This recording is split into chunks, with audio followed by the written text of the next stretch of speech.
Assalamualaikum dan salam sejahtera. Di dalam video ini, kami akan menerangkan dengan lebih terperinci tentang sistem pertanian. Jadi, mari kita lihat video seterusnya. Okey, definisi pertandingan adalah ia merupakan salah satu pelan penyertaan yang dirancang bertujuan untuk memilih pemenang di samping untuk menghayati semangat kesukanan. Jadi, sebenarnya pertandingan ini dilakukan adalah untuk kita memilih pemenang dan sekaligus untuk kita menghayati semangat kesukanan. Jadi, di dalam pertandingan ni kita akan melihat skor tertinggi peserta-peserta dan seterusnya kita akan nobatkan pemenang berdasarkan skor yang paling tinggi. Dan yang kedua adalah pihak penganjur ni seharusnya mengenal pasti dan mendapat maklumat yang terperinci sebelum melakukan sebarang pertandingan kerana ini bertujuan untuk memastikan pertandingan yang dilakukan berjalan dengan lancar.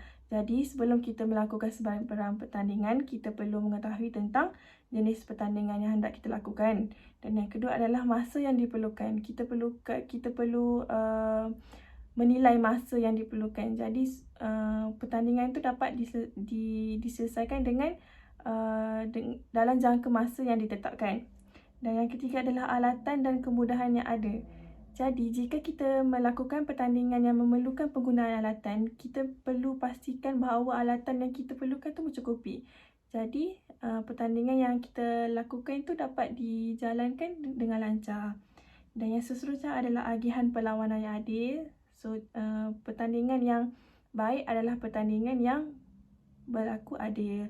Dan seterusnya adalah pegawai dan petugas-petugas yang diperlukan. Jadi sebelum melakukan pertandingan kita perlu ada pegawai-pegawai atau petugas yang wajar. Adalah time tu maksudnya kita kena ada medik ke, nanti kalau ada berlaku kecederaan senang kan.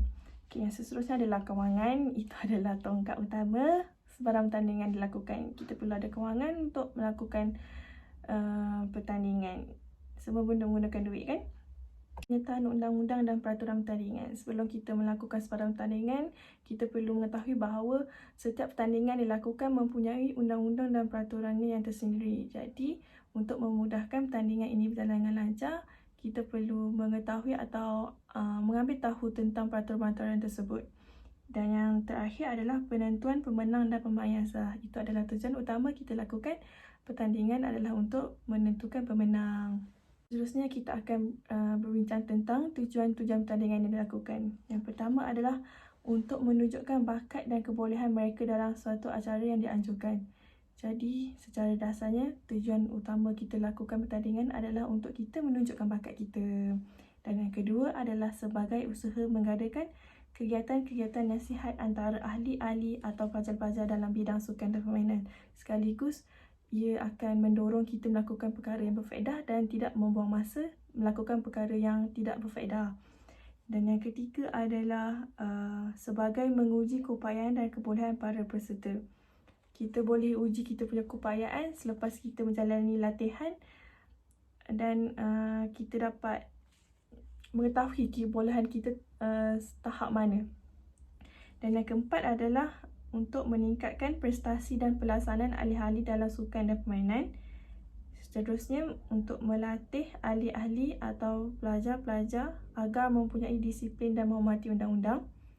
Yang macam saya cakap sebelum tadi, yang pertandingan kita ni mesti ada undang-undang yang tersendiri. Jadi, bila kita memasuki sebarang pertandingan, kita akan lebih peka dan faham tentang undang-undang sekaligus kita akan patuh. Okay? Dan yang keenam adalah untuk memilih ahli, pelajar atau pasukan yang layak untuk mewakili pertubuhan. Jadi ini sesuai untuk kalau pemilihan ke peringkat daerah lah. Okay, contohnya. Dan yang ketujuh adalah untuk menguji keupayaan jurulatih.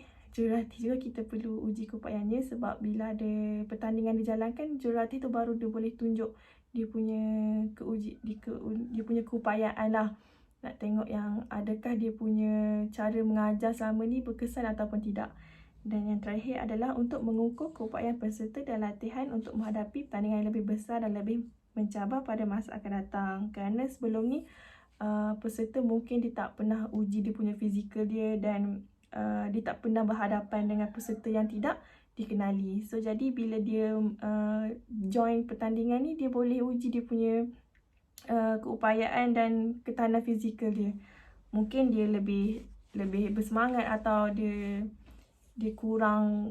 tahu yang dia kurang kemampuan ke atau dan sebagainya. Okey, seterusnya adalah kategori jenis pertandingan. Untuk jenis pertandingan ni kita ada 4 jenis. Yang pertama adalah kejohanan, yang kedua adalah liga, ketiga kalah mati dan seterusnya adalah cabar mencabar. Okey, bagi kejohanan ni dia merupakan satu pertandingan yang membolehkan peserta untuk join pelbagai pertandingan dalam satu masa. Dan kaedah yang terdapat bagi jenis pertandingan kejohanan adalah terdapat dua, iaitu tamasya. Tamasya ni dia tertumpu kepada pertandingan yang dijalankan secara serentak dan saringan perlu dilakukan untuk mencari pemenang lah. Dan selalunya jenis kaedah tamasya ni kita lakukan untuk pertandingan olahraga misalnya. Okey, yang seterusnya adalah pertandingan berlapis. Pertandingan berlapis ni dia berasaskan sistem kategori. Contohnya macam kalau pertandingan bola sepak, kita ada pertandingan bawah 12 tahun, 18 tahun ke bawah dan sebagainya. Okay, yang kedua adalah sistem liga. Sistem liga ni dia boleh dikatakan bahawa pertandingan ni dia berlaku adil kerana semua peserta boleh mengeluarkan penyertaan mereka ke tahap yang maksimum kerana mereka berpeluang untuk berlawan dengan semua ahli-ahli yang bertanding. Jadi kaedah sistem liga ni ada 3, iaitu liga biasa, sepada liga atau liga berkumpulan, dan yang ketiga adalah lembot. Liga biasa ni dia adalah liga ringkas, dilibatkan pertandingan dalam satu kumpulan. Dan dia memerlukan setiap peserta ni, setiap kumpulan ni lawan semua kumpulan. Contoh liga yang terlibat adalah Liga Super Malaysia atau Liga Hoki Kebangsaan. Okey, yang kedua adalah sistem liga berkumpulan. Sistem liga kumpulan ni dia melibatkan 12 pasukan atau lebih, manakala kalau sistem liga lembot ni pula dia melibatkan kumpulan antara 6 hingga 12 kumpulan saja. Dan ia memerlukan sekurang-kurangnya 2 atau 3 gelanggang lah. Contohnya macam bola keranjang. Okey, kemudian adalah kalah mati, sistem pertandingan kalah mati. Sistem pertandingan kalah mati ni dia akan singkirkan peserta yang kalah dan hanya tinggal peserta yang menang saja. Jadi itu antara cara-cara untuk mendapatkan pemenang. Okey, sistem kalah mati ni dia ada 2 kaedah, iaitu kaedah sekali dan kaedah 2 kali. Yang terakhir adalah jenis pertandingan cabar mencabar. Jenis pertandingan cabar mencabar ni dia adalah salah satu, boleh dikatakan pertandingan tidak normal lah, atau dia lebih tertumpu kepada sistem pertandingan yang permainannya memerlukan pertandingan individu, seperti tenis ke, badminton, peninju dan sebagainya. Okey, kalau bagi cabar mencabar ni dia terdapat 3 kaedah, iaitu tangga, piramid dan jorong. Okay, selepas ini kami akan menerangkan dengan lebih terperinci jenis pertandingan dan cara untuk kita melaksanakan pertandingan ini. Okay. Untuk kategori pertandingan kejohanan, ianya adalah bertujuan untuk kita membolehkan peserta bertanding dalam beberapa acara yang berlainan berlandaskan peraturan atau undang-undang pertandingan. Okay, dari segi pengurusan, ianya melibatkan pengurusan yang intensif, di mana pengurusan tersebut digiat dengan bersungguh-sungguh. Terdapat 2 kaedah yang dijalankan dalam kategori ini, iaitu yang pertama adalah kaedah tamasya dan yang kedua adalah kaedah pertandingan berlapis.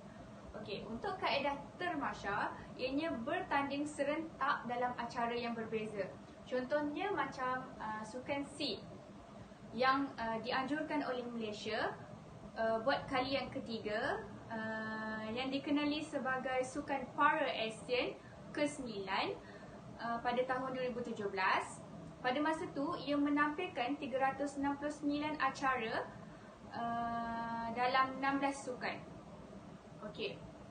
Untuk kaedah tamasya, peringkat saringan perlu diadakan supaya acara tersebut layak untuk ke peringkat yang seterusnya. Okey. Untuk penentuan pencapaian adalah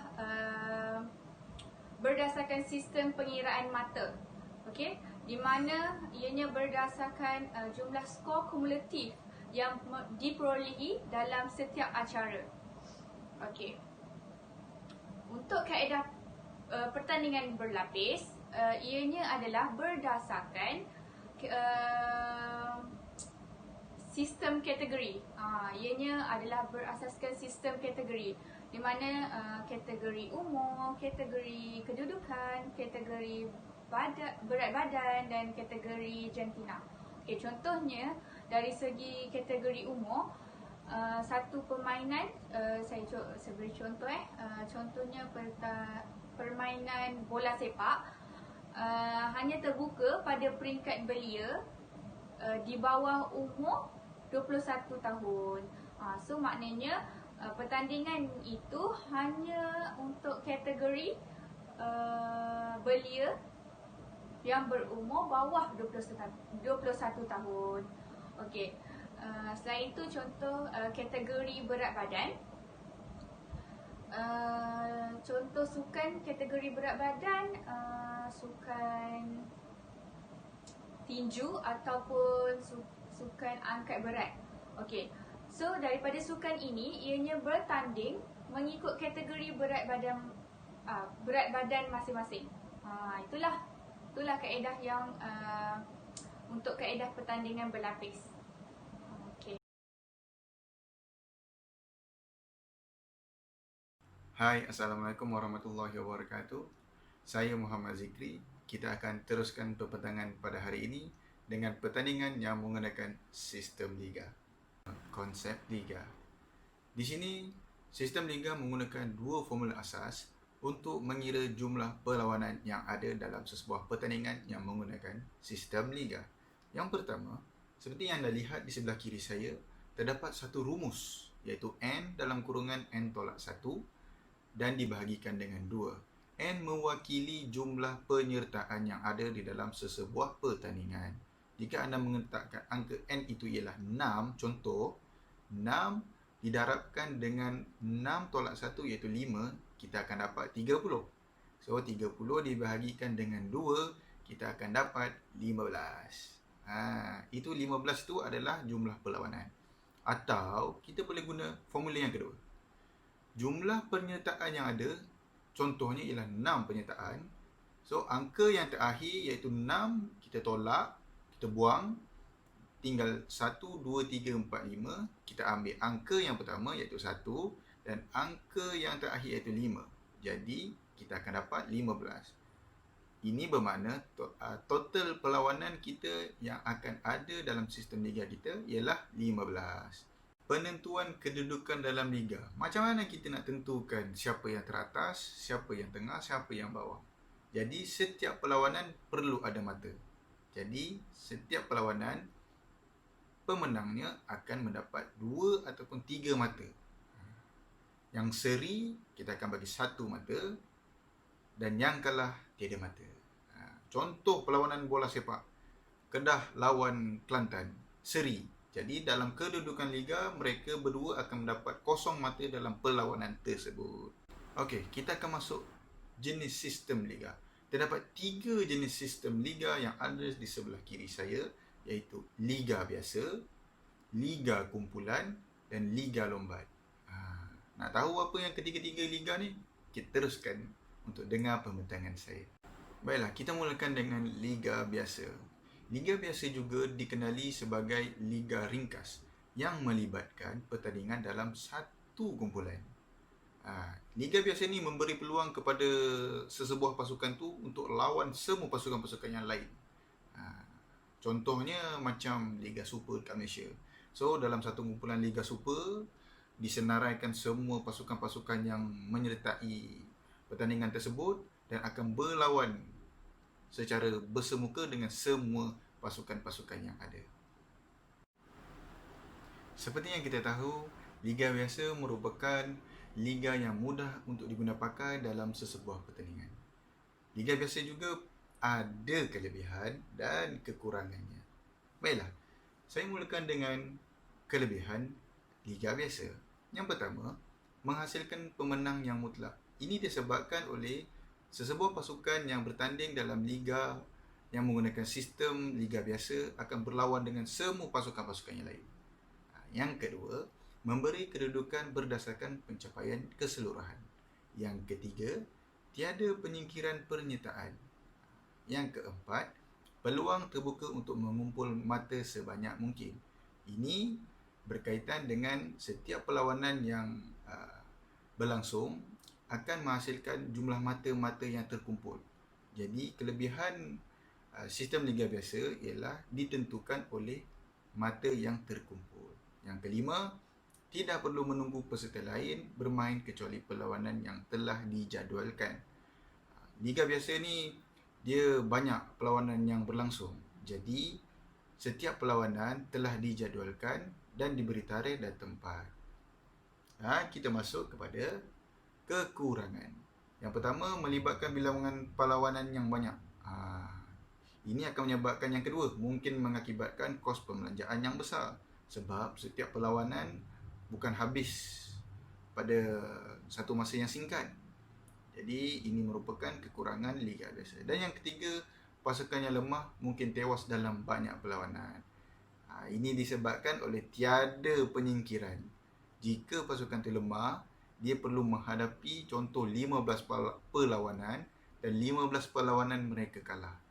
Ini adalah kekurangan liga biasa.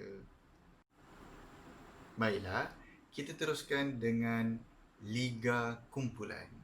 Lazimnya liga kumpulan ni melibatkan beberapa peserta ataupun pasukan. Dia berbeza sedikit dengan liga biasa. Beberapa kumpulan ni terbentuk terdiri daripada bilangan atau pasukan yang hampir sama. Sama ni bermaksud kekuatannya ataupun kredit dia yang sama. Juara-juara, macam juara-juara Liga Eropah. So, dia mengumpulkan juara-juara. Ketika setiap peserta ataupun pasukan akan bermain secara liga mengikut kumpulan masing-masing bagi pusingan pertama. Liga kumpulan ni dia ada 2 step.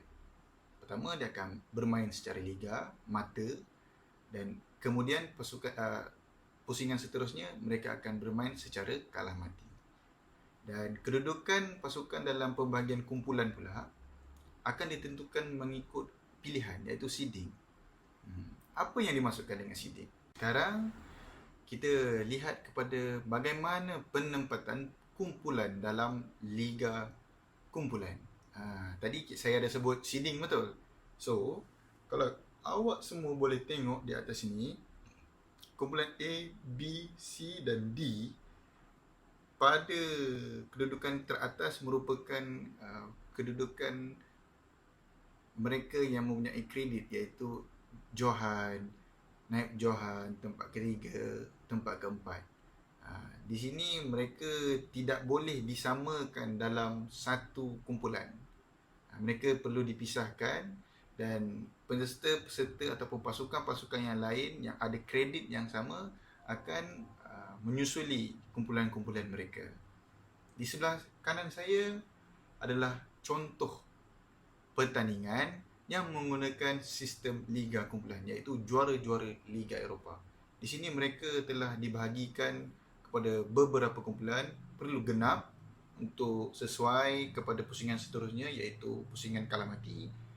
Pada tahap liga kumpulan ni, mereka mempunyai kredit-kredit tertentu. Sekarang seperti di sebelah ni, juara-juara lah, juara-juara Eropah. Jadi mereka menyertai pertandingan Liga Juara-Juara Eropah.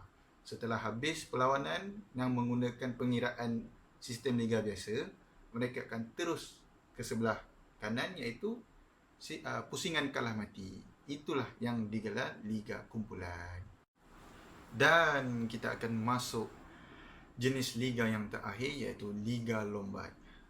Liga Lombard biasanya digunakan dalam pertandingan yang boleh berlangsung dalam masa sehari ataupun dalam masa yang singkat. Sistem ini sesuai untuk beberapa penyertaan 6 ke 12 lebih peserta ataupun pasukan dengan menggunakan sedikit gelanggang, kira-kira 2 ke 3 gelanggang, begitu. Dan sesuai dilaksanakan jika terdapat limit limitasi kemudahan fizikal dan masa bagi penganjuran pertandingan. Jadi penganjur-penganjur pertandingan yang menggunakan Liga Lombat biasanya diguna pakai oleh pertandingan ataupun penganjur sekolah, daerah yang tidak terlalu besar skop dia dan tidak terlalu banyak penyertaan pasukan dia. Untuk memudahkan kefahaman kita tentang sistem pertandingan Liga Lombat, di sini saya berikan satu contoh pertandingan yang disertai oleh 6 pasukan. Kita ambil contoh A sampai F dan masa yang diberikan hanya 30 minit untuk melangsungkan pertandingan ini, dan jumlah perlawanan setiap kumpulan hanya 5 kali. Jangan salah faham dengan jumlah perlawanan satu pertandingan dengan jumlah perlawanan sesebuah pasukan. Dia berbeza. Kalau nak kita kira jumlah perlawanan dalam satu pertandingan, kita menggunakan konsep asas tadi. Ini 6 pasukan, so jumlah perlawanan 15 perlawanan. Tetapi jumlah perlawanan setiap kumpulan hanya 5 kali. Kemudian masa yang diberikan hanya 6 minit. Bagaimana kira? 30 minit yang diberikan dibahagikan dengan jumlah perlawanan sesebuah pasukan, iaitu 5 kali saja. Jadi 6 minit setiap perlawanan yang berlangsung. Okey semua tentang Liga Lombat. Jika ada pertanyaan, boleh diajukan. Sekian, terima kasih. Pembentangan ini akan diteruskan dengan sistem pertandingan kalah mati. Seterusnya saya akan sambung dengan sistem kalah mati. Sistem kalah mati adalah sistem pertandingan yang menyingkirkan peserta atau pasukan yang kalah. Proses ini akan berterusan hingga terdapat hanya satu pasukan yang tinggal. Okey, sebab-sebab digunakan sistem ini. Terdapat 4 sebab. Yang pertama adalah masa atau tempoh pertandingan adalah pendek. Yang kedua, penyertaan adalah besar dan akan memakan masa panjang untuk mengelolanya. Ketiga, peruntukan adalah terhad untuk pertandingan. Yang terakhir adalah gelanggang atau tempat dan kemudahan yang boleh digunakan adalah terhad. Okey, dalam sistem kalah mati terdapat 2 jenis, iaitu sistem kalah mati sekali dan sistem kalah mati 2 kali. Okey, sistem kalah mati sekali ni dikenali sebagai sistem kalah mati berterusan. Peserta yang menang akan mara ke peringkat seterusnya, manakala peserta yang kalah akan terus tersingkir. Proses penyingkiran berterusan sehingga tinggal hanya satu peserta. Sistem ini adalah bukan cara yang terbaik untuk mengukur sesuatu pasukan atau peserta.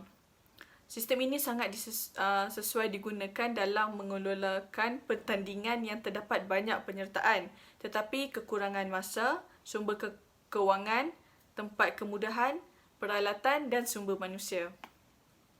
Okey, di bawah sistem kalah mati sekali ni ada 2 sistem, iaitu sistem kalah mati dengan buy dan sistem kalah mati tanpa buy. Okey, kita akan tengok dalam dekat sistem kalah mati dengan buy dahulu.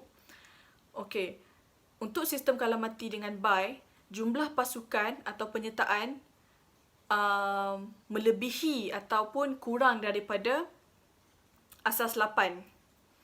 Okey, buy itu adalah kumpulan yang lebih daripada 8 tu. Contohnya ada 10 kumpulan. Okay? Kumpulan yang ke-9 dan ke-10 itu akan jadi pasukan buy.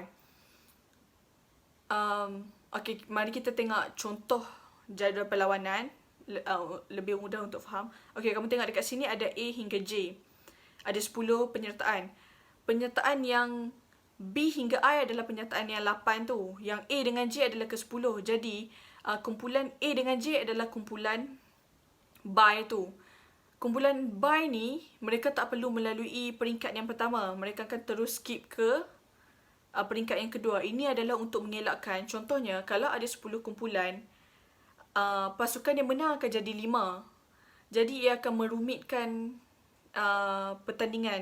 sistem pertandingan ni. Okey, kalau mereka terus ke peringkat kedua, ia akan ikut flow template pertandingan ini dengan mudah. Seterusnya adalah sistem kalah mati tanpa bye. Sistem kalah mati tanpa bye ni digunakan untuk penyertaan yang cukup 8 ataupun dalam gandaan 8. Okey, tengok contoh jadual perlawanan. Kalau ada 8 kumpulan, dia boleh fit in dalam template pertandingan perfectly. So, flow dia akan jadi mudah.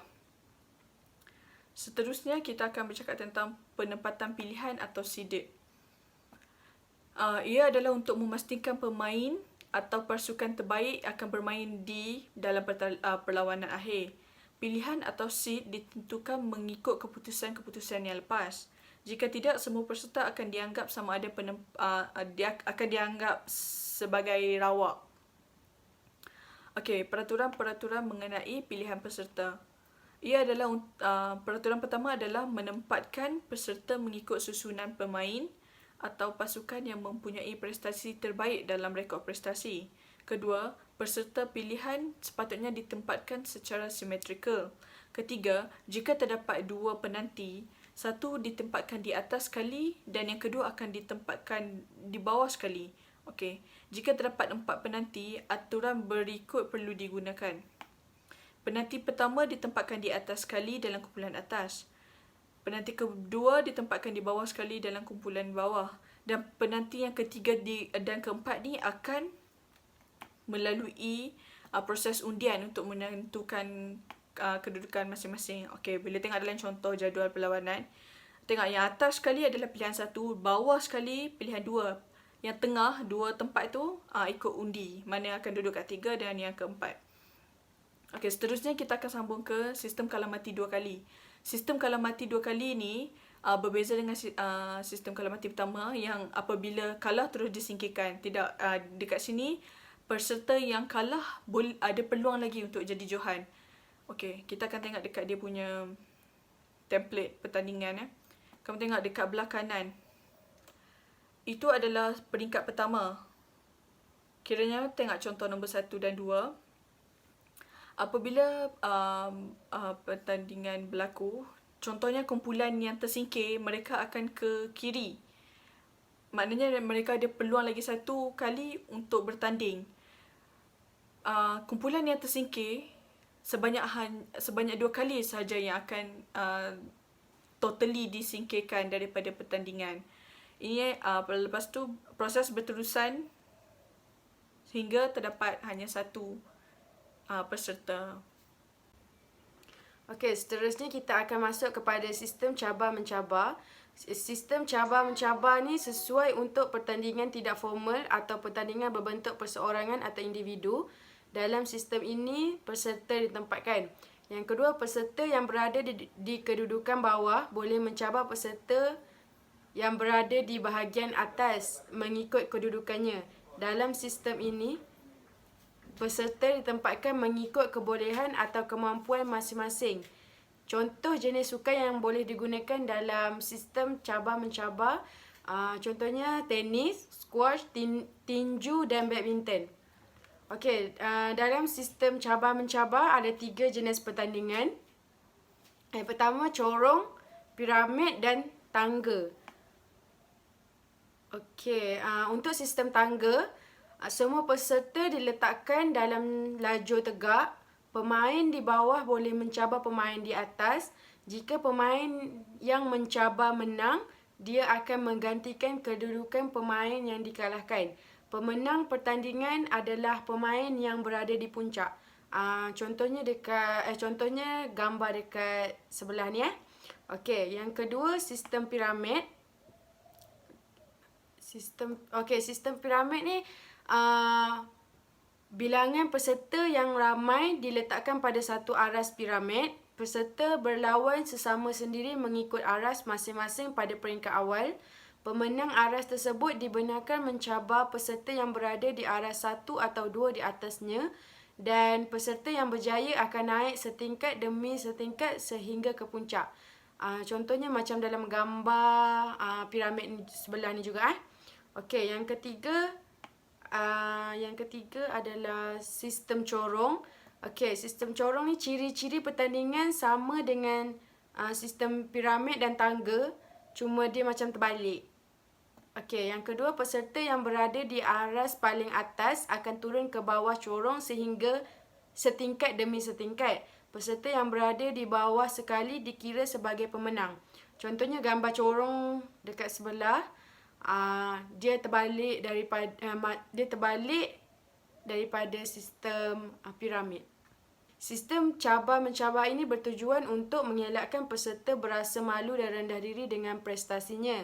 Yang kedua, untuk letakkan ramai peserta yang ada kebolehan yang sama pada satu aras. Okey, kelebihan dan kelemahan sistem cabar-mencabar adalah, kelebihan yang pertama, beri peluang kepada dua peserta yang hampir sama kebolehan untuk bermain. Semua peserta bertanding secara terus tanpa disingkirkan.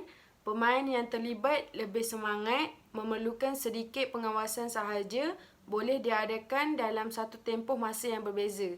Untuk kelemahan sistem cabar-mencabar adalah bilangan pemain bergantung kepada inisiatif peserta untuk mencabar. Ia tidak menarik minat peserta lagi selepas satu tempoh tertentu. Dan yang akhir sekali, selepas beberapa ketika, pemain-pemain yang sama akan bertanding antara satu sama lain. Okey, itu saja untuk sistem pertandingan pada hari ini. Terima kasih.